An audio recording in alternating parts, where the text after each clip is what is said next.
Hi, my name is Joseph, and welcome to Chapter 2, Part 2 of Digimon Seekers, Hacker Leon, www Airline Flight 626. So, as a quick reminder, I'm doing something new. I'm not going to be doing the summary anymore, just the analysis. But again, if anyone wants me to bring back the summary portion, just let me know and I'll go ahead and do so. But I want to begin with the first quote that I want to look at. And the quote that I want to review begins, "It's E.G., the man, the myth, the legend. The hotshot rookie who took out the Digipolice is here. The voice memo posts were coming in thick and fast, and in no time, everyone in the SOC knew about the fresh-faced code cracker who managed to take out the Digipolice and the Wassalam and win. The source of the story wasn't clear, but word got out despite Ichi's interviewer being the only one privy to it. I'm the star of my own show. E.G. himself is the source of the rumor, of course. The SOC were interfering with the digital world far too much and putting Digimon in danger in the process. That's why Professor Ruzenji tapped E.G. to get close to Tartarus, the leader of the SOC, and find out why. So he set about making a name for himself as a hotshot codecracker, a name that Tartarus wouldn't be able to ignore." So I like this quote because I think it's doing multiple things. The first obvious aspect is reminding the reader once again that EG is on a mission. I do believe that's being recalled a bit too much. That was also discussed upon in the first part of chapter 2. And EG does think about that he is on a mission, right? And in in part 1 of chapter 2, the professor also reminds EG that he's a spy. He needs to be careful about how he's making himself, or rather, he needs to be careful on how he's operating to get more information. So I do like that because even though it is a little bit redundant, I think it's important to remind the reader that EG is on a mission. He's not just doing this for fun. And the second aspect I think goes a little bit more deeper. Again, reinforces that EG, again, although it's stated that he may not have a detailed plan at all times, he's an individual who does think things out partially. I say partially just because it's been demonstrated so far that EG's not the kind of individual who conducts research and then does an action. With that being said, EG's still an individual. When something needs to be done, he won't back away from it. Right? So that's what I mean by partially. And so this is obviously part of EG's plan. I'm the star of my own show. EG himself is the source of the rumor, of course. The reminder that he needs to get into contact with Tartarus. So EG said about making a name for himself as a hotshot codecracker, a name that Tartarus wouldn't be able to ignore. So I do like that because it does add a little bit more to the EG's characterization. Again, really emphasizing, yes, he might be the type of individual to act before thinking, but with that being said, when he is acting, there's some reason for why he's doing that, right? In this instance, he wants to become known, make the mission a little bit more streamlined. Because although in the last part it stated he's meeting with a higher up, it's not the leader of the Sons of Chaos, right? It's just one of the individuals who are working beneath Tartarus. You make sure that's everything. Yes. And let me go to the next quote. "What are you doing, Logomon?" EG looked in time to see Logomon, back leg lifted delicately into the air, peeing on a steel structure. "Just marking my territory." "You can't run around marking whatever you want. This is the SOC's public space," EG scolded. "So I should make the SOC my army of followers instead? Come on, pal. We're spies. We can't attract too much attention." EG felt justified in setting their chat to private mode. It was impossible to tell what was going on. It was impossible to tell what was going to come out of the mutt's mouth. Excuse me, sorry about that, everyone. Let me start that over. It was impossible to tell what was going to come out of this mutt's mouth. "Pal? Really?" Logomon protested, cocking his head. "Well, you didn't appreciate me treating you like a superior, and since we're partners, pals seem like a safe choice." Logomon didn't respond and simply lifted his nose into the air, the telltale sign that he picked up an interesting scent. So I like this quote for two reasons. The first one, the silly aspect. Despite Logomon being a very curt individual, he still seems to rely on some of his animalistic tendencies. The fact that he's marking his territory, I think that is kind of cute. If one has ever owned a pet of some sort, right? For example, my cat is here. Everyone is unaware of the reason why cats rub their heads against their owners and against items as well. is because they're putting their scent on those objects. They want you to they want those items to smell like them. So it's just, I do like that detail. With that being said, though, I'm not going to lie. I do wish Logomon had a bit more self control, but this might be characterization just going back to how he is. Again, Logomon does seem to be a little bit arrogant. He does have some arrogance, and who can blame him, right? He's known in the digital world, and apparently he was some sort of boss figure too, right? So this might be just further indication of his arrogant nature, or it could just be a cute little detail. The other reason why I like this quote as well is because, again, this might just be an accident, or it could be purposeful. But I love how Logomon points out, or he picks up on the fact that EG is using the word pal, excuse me, pal, right? Excuse me, let me double check. Yeah, I was going to say partner at first. Yeah, pal. And although Logomon's a little bit taken aback by that, pal, really? I feel like he's not upset at the idea that, hey, we're not friends. Don't call me pal. He's more, and upset's not really the appropriate word, but he's more caught off guard by the fact that pal is such a light word. I think I think that's what's going on right here. Again, if I could see the original translation, I might have more indication of what the purpose of this scene is. But for right now, I am enjoying it because to me it indicates that Logomon does view EG in a favorable manner, in a favorable light, and he doesn't like pal because maybe it's just too light. Pal, really? And then when EG explains, well, you didn't appreciate me treating you like a superior, and since we're partners, pal seemed like a safe choice. I think if Logomon didn't like the idea of them being partners, he would have said something right here. And I know that he gets distracted, something had caught his attention, but they never come back to this conversation. And not only that, Logomon didn't respond and simply lifted his nose into the air. The telltale sign that he picked up an interesting scent. I think he still would have stated like a humph or a some kind of what just some kind of humph, right? Indicating I don't like that you just said that you're implying that we're partners, right? I may not like you calling me your superior, but don't think of me as your partner, right? I don't think that's what's going on right here. So I just like that scene because for me it emphasizes how they are developing their relationship and they're becoming a little bit more familiar with one another. Hopefully that makes sense. If it does not, please do let me know. The next quote I want to review. I'm Marvin from the SOC. It's a pleasure to meet you, let me start over. Pardon me. I'm Marvin from the SOC. It's a pleasure to meet you, Codecracker EG. His tone was warm and friendly. The pleasure's all mine, Marvin. I've heard a lot about you. So you've read my messages then? Sure have. This is my partner, Logomon.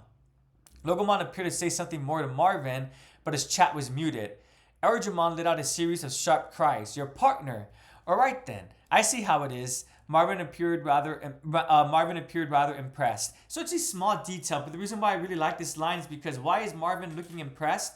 I think he's impressed by the fact that EG called Logomon his partner. Why would he be impressed by that detail? Because if EG thought of Logomon more as a tool, or worse yet, not as an individual, I don't think those are the kind of people that the Sons of Chaos want to work with. We don't know much about them, and although the professor's saying at the beginning of the story, the professor stated that the Sons of Chaos is making things harder for Digimon, I don't think their end goal is just to treat Digimon as objects or as items. So when EG says here, this is my partner Logomon, I think for Marvin, the reason why he's impressed is because that's an indicator for him, for Marvin, that EG, although he might be young and a little bit showmanship a little bit, right, making himself known, he's not a person that takes matters lightly. He recognizes that this function that he's doing is a partnership.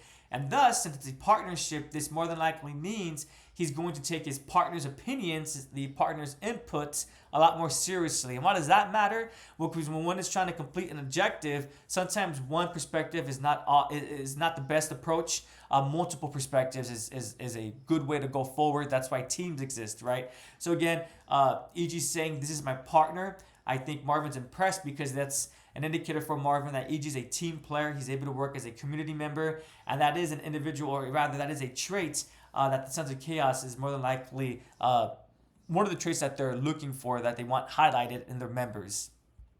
The next quote I want to look at: ever applied to join under a different name or belong to any other code cracking team? Nah, always been freelance. It was the truth. You sure about that? Are you always this suspicious of people? Ichi's heart was pounding. Well, when I hear that a rookie who joined within the last 24 hours absolutely embarrassed the Digipolice, I tend to think that's either a lie or a story with way more to it. Marvin said through a smirk. Ichi kept quiet. Perhaps Marvin was genuinely worried. Regardless, Ichi now stood before one of the SOC's higher ups. That had to count for something, but Ichi felt compelled to break the silence. I also don't think a code cracker capable of mind linking will go out of the way to do something stupid. Follow me, and we'll finish this conversation. Excuse me, everyone, my cat, she moved something on the side. So I like this quote because characterization, I'm always a fan of characterization, and this shows us that Marvin, he's an astute individual. He doesn't just look at things superficially, he thinks about the details, he thinks about why did this conclusion come to be, right? So when I hear a rookie who joined within the last 24 hours embarrass the Digipolice, I tend to think that's either a lie or a story with way more to it. And we know as the audience that this is correct. This is a story with more to it. What is that more? Well, the professor. He got the nuclear strap through Professor Ruzenji, and the fact that it's looking like the professor was doing some light research, and trying to discover who will be a good partner for Logomon, that might be an indicator as why, that might be an indicator as to why EG was able to embarrass the Digipolice so efficiently, right? Because it wasn't just random. EG found a linker strap, he met Logomon, and then he defeated the Digipolice, but rather it was a course set that was done by the professor. EG's working with the professor, and thus he had this encounter with the Digipolice because of what EG is doing.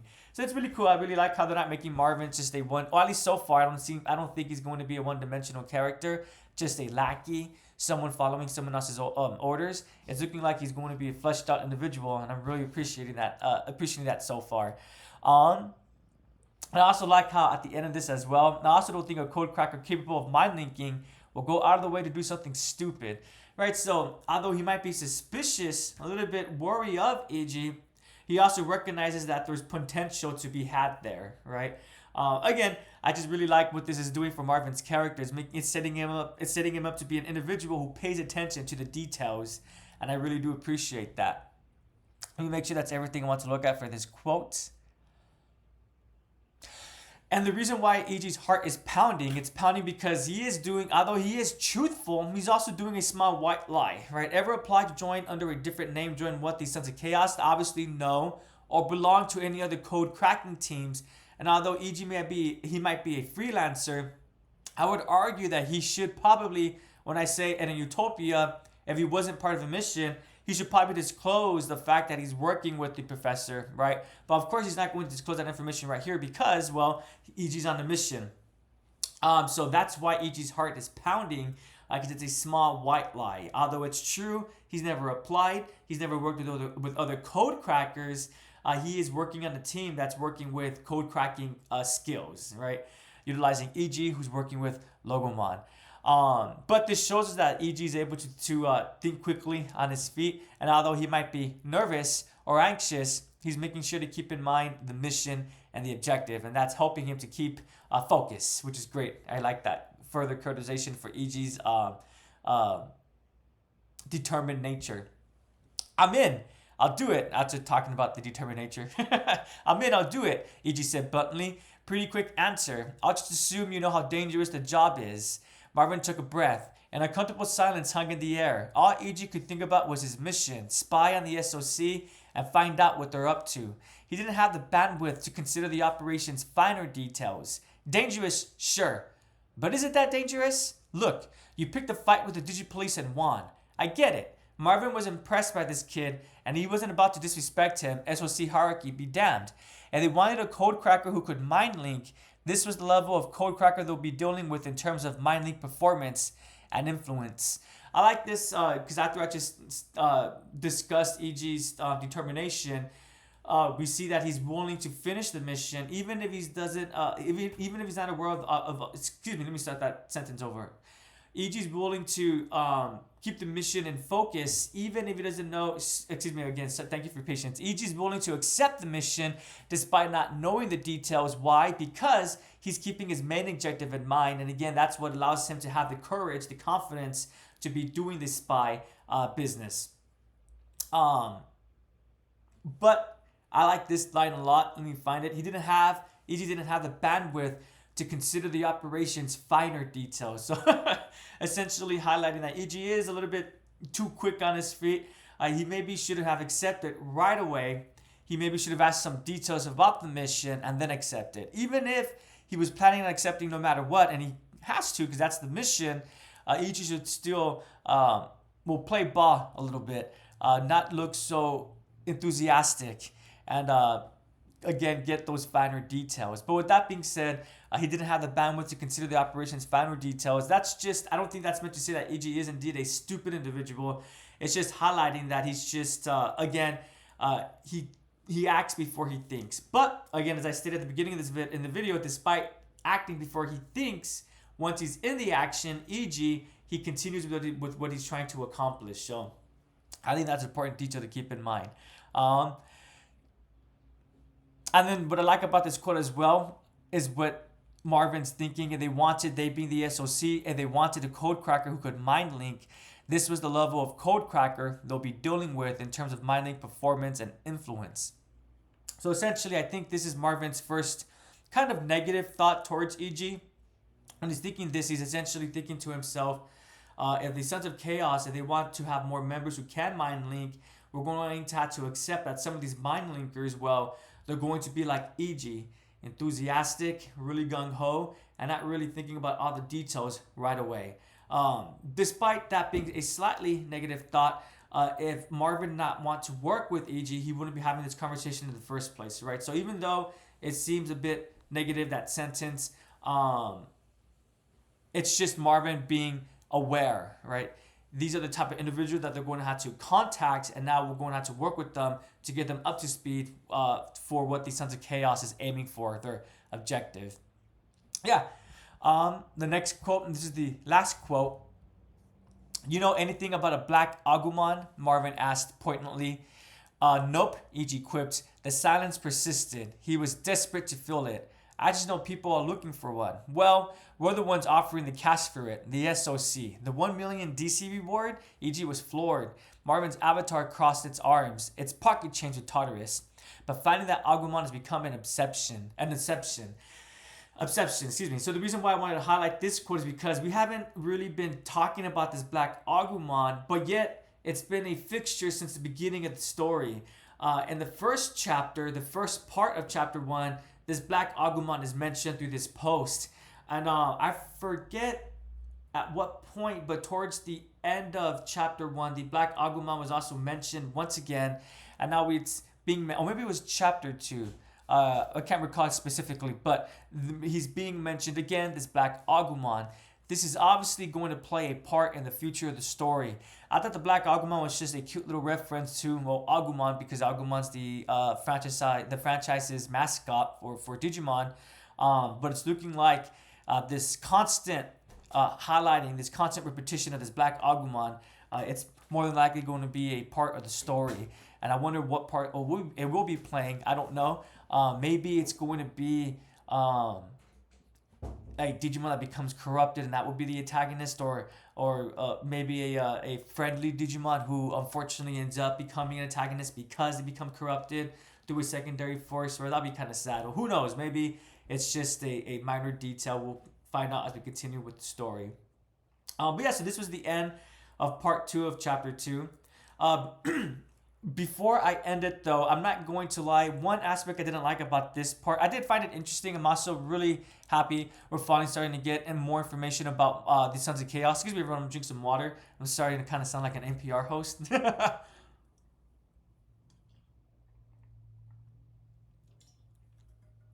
Pardon me about that.